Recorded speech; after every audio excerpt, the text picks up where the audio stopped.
Qu'est-ce qui s'est passé? Zack Snyder est un réalisateur qu'à la base j'apprécie beaucoup. Sans être un grand réalisateur de notre temps, c'est quand même un réalisateur qui a une filmographie intéressante pour ce que j'ai vu. 300 que je trouve sympa, Watchmen qui visuellement était très sympa aussi, et ses films d'ici qui pour moi sont les meilleurs de sa filmographie, surtout Batman vs Superman. Pour moi c'est mon préféré en tout cas. J'avoue que Zack Snyder quand il fait un projet, je suis intéressé. On a eu Army of the Dead avec Netflix quelques années plus tôt, qui était très discutable pour la majorité. Moi, j'ai envie de dire que j'ai quand même passé un bon moment devant, mais sans plus. Donc pas forcément un grand film que j'aurais envie de revoir, mais bon, comme découverte, ça allait. Là, pour Rebel Moon, c'est un petit peu particulier. Oui, évidemment, avant de parler de la partie 2, je vais vous faire un rapide bilan de ce que je pense de la partie 1. Parce que j'en ai pas fait à l'époque, je ne voulais pas, j'avais peur. Rebel Moon partie 1, c'était pas génial, hein. Ça fait mal de dire ça parce que j'aurais aimé dire oui, bah comme Army of the Dead, peut-être que la majorité n'aime pas et que je vais réussir à rentrer dedans. Mais la vérité est que non, je ne suis pas rentré dedans. L'univers m'a moyennement emballé, sans parler des personnages secondaires que j'ai trouvé inintéressants. Et au final, tout ce que j'ai retenu de film, c'est de me dire, j'ai l'impression d'avoir vu un roleplay SF improvisé. Mais vraiment, j'ai vraiment eu l'impression que fallait le jet de dés pour tel personnage, la présentation, oui, voilà mon origin story, je me présente à vous. J'ai vraiment eu l'impression d'assister à une partie de RP. Sauf que c'était pas du RP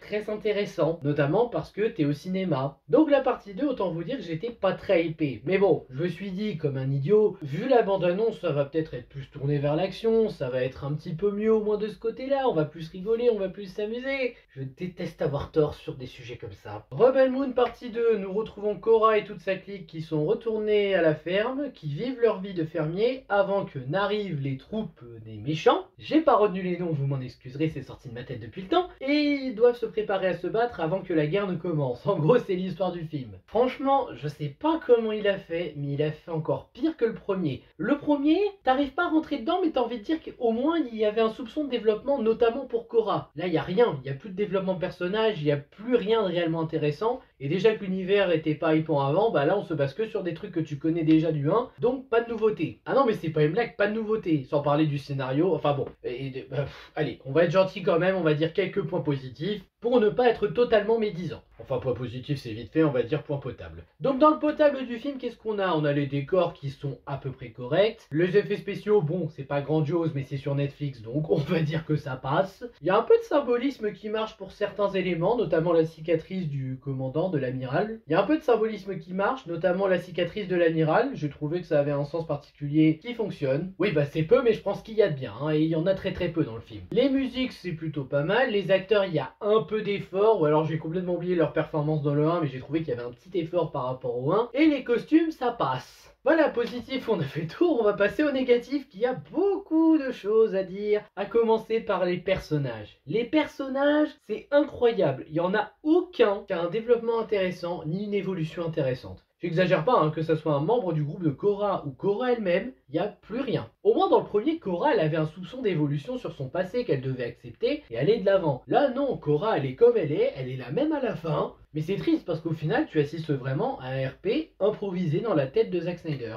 Sans compter que son univers dans lequel on n'arrive pas à rentrer, on sent que ça s'inspire d'autres films très connus. Hein. Genre par exemple, waouh elle a un sabre laser. Bonjour Star Wars. Ou alors le coup des fermiers qui savent pas se battre mais ils vont devoir s'entraîner avec nos combattants. C'est les 7 mercenaires ça madame. Ah vous ne m'aurez pas comme ça, ce sont les 7 mercenaires, je les ai reconnus. Je trouve ça dommage. Bon, l'originalité c'est pas toujours un signe de qualité, mais en général quand tu fais quelque chose d'original, aujourd'hui c'est quelque chose à saluer. Surtout que c'est de plus en plus dur d'être original de nos jours. Mais là pour le coup, c'est pas du tout original. Quand tu reconnais tout ce de quoi il s'est inspiré, ça ne passe pas du tout. Je suis désolé, hein, j'aime beaucoup Zack Snyder à la base, mais là je ne peux pas dire qu'il a fait du bon travail en termes d'univers. Puis je vais me permettre de dire une critique qui pour beaucoup va sembler osée mais qui est vraie, le rythme est nul. En fait la toute première heure c'est la préparation du genre on vit nos vies de fermiers, on profite tranquillement. C'est pas interdit. Donc la deuxième heure c'est de l'action. Que de l'action à tout va. Sauf que l'action n'est même pas intéressante. En fait l'action, la mise en scène est très discutable. Vraiment, hein, les coupures, le montage, tout ça c'est très discutable. Non seulement t'attends 1 heure pour les scènes d'action, mais en plus tu te rends compte que tu attends pour de la mauvaise action. Donc t'es même pas récompensé de ton attente. Non, vraiment, je vous jure, les scènes d'action, c'était vraiment pas terrible pour le coup. Mais alors, la première heure, mais qu'est-ce que je me suis fait chier! Oui, je sais, je suis un de ceux qui dit, oui, mais d'une partie 2, tu t'es pas fait chier. Non! Mais d'une partie 2, il se passe des choses en fait.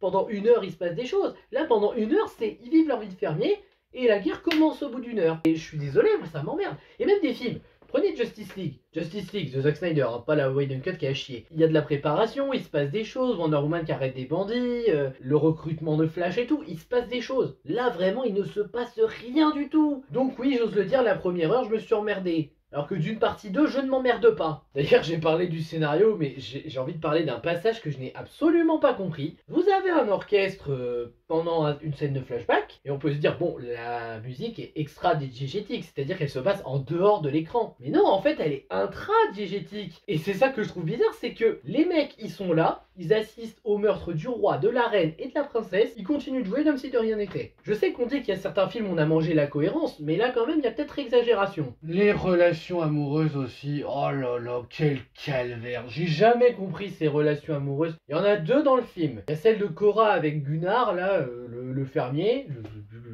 qui sait, je m'en fous. Et il y a une romance entre le soldat du 1 qui a survécu, qui était le seul sympa, et la fille qui a failli se faire violer dans le 1. Ouais, vous m'excuserez, j'ai pas retenu les noms, hein. Mais vraiment, les relations, mais tu t'en bats les steaks à ce stade. Oui, Cora, tu pourrais te dire, oui, mais c'est bien, elle a trouvé un chéri qu'elle aime vraiment, elle va être heureuse. Mais non, on s'en fout en fait qu'elle ait un chéri, c'est pas la priorité. Et puis même sans ça, est-ce que la relation a vraiment été développée? Bon après, mes souvenirs de la partie 1 sont un peu réduites, mais est-ce qu'on peut dire qu'il y a vraiment une relation qui a été développée? Parce que moi, j'avais pas eu cette impression par le passé. Après, je peux me tromper, et si ça se trouve, il y a vraiment une relation qui s'installait. Mais bon, en attendant, cette relation, on n'en a rien à secouer. Puis le soldat et la fermière, c'est pire, hein, parce que eux, je vois vraiment pas pourquoi c'était très important de les mettre en avant en termes de relation. Même si c'est plus à la fin de la guerre. Des ralentis abusés et mal faits, ce qui est un comble, parce que Snyder a toujours, en général, géré ses ralentis, même en termes de narration, en tout cas dans BVS, et même dans Justice League, mais là, pour le coup, il a pas du tout géré les ralentis, hein, il les met même pas au bon moment. Oui, ça me surprend, oui, parce que Snyder, en général, ses ralentis, ça raconte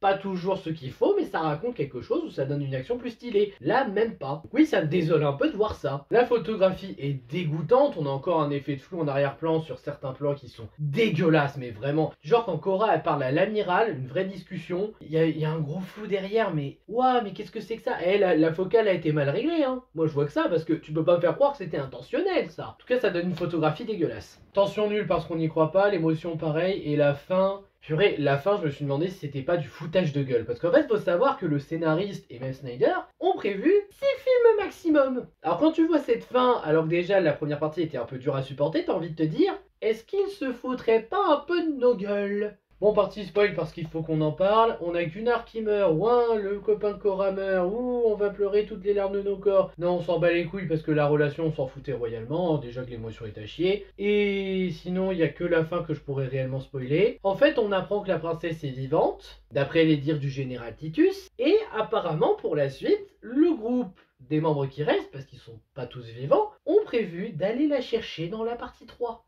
Non merci, j'insiste, non merci. Je me doutais un peu qu'elle était vivante parce que vu sa scène de mort où ça illuminait et tout, je me suis dit non, elle va être en vie ou quelque chose. Mais là pour le coup, d'utiliser une suite, c'est très courageux n'empêche, hein, parce que quand tu sais le flop que ça a eu, je parle vraiment en termes critiques par contre, hein, parce que la majorité des critiques ont détesté le film, je trouve ça vraiment très osé de la part de Snyder. Après c'est bien, il assume jusqu'au bout, hein, mais moi je pense que je voudrais retrouver du bon Snyder en fait. Voilà, je pense que je n'ai pas grand chose à ajouter, donc au final, qu'est-ce que j'ai pensé de Rebel Moon partie 2? Ça ne vaut clairement pas le coup. C'est pire que le premier, ça a même pas l'excuse d'être un bon nanar où tu pourrais rigoler, parce que ça se veut trop sérieux, y a rien qui va dans le film. Et ça me fait un peu mal parce que Zack Snyder, j'ai l'impression que maintenant ça va être démodé. Après j'ai envie de me dire que finalement Rebel Moon est juste une mauvaise passe et que si on lui donne un autre projet peut-être plus ambitieux qu'il a plus envie de faire, ça va remonter. Mais je me souviens qu'Army of the Dead ça avait déjà un peu baissé dans mon estime par rapport à ses précédents films. Même si je l'apprécie un peu quand même. Et là, Rebel Moon ça descend encore plus. Bon allez, je vais espérer que c'est juste une mauvaise passe de Zack Snyder. Je sais pas si ça va vraiment faire 6 films, mais j'espère pas. Et j'espère que quand il aura un autre projet plus ambitieux, plus intéressant, il sera plus investi et retrouvera de ce qu'on aime. En attendant, Rebel Moon partie 2 ne fait clairement pas pour moi partie des bons films de cette année. Sur ce, je vous remercie d'avoir regardé. N'hésitez pas à liker, à partager, à vous abonner et à me donner votre avis sur le film. Et je vous dis à bientôt pour de prochaines vidéos. Ciao!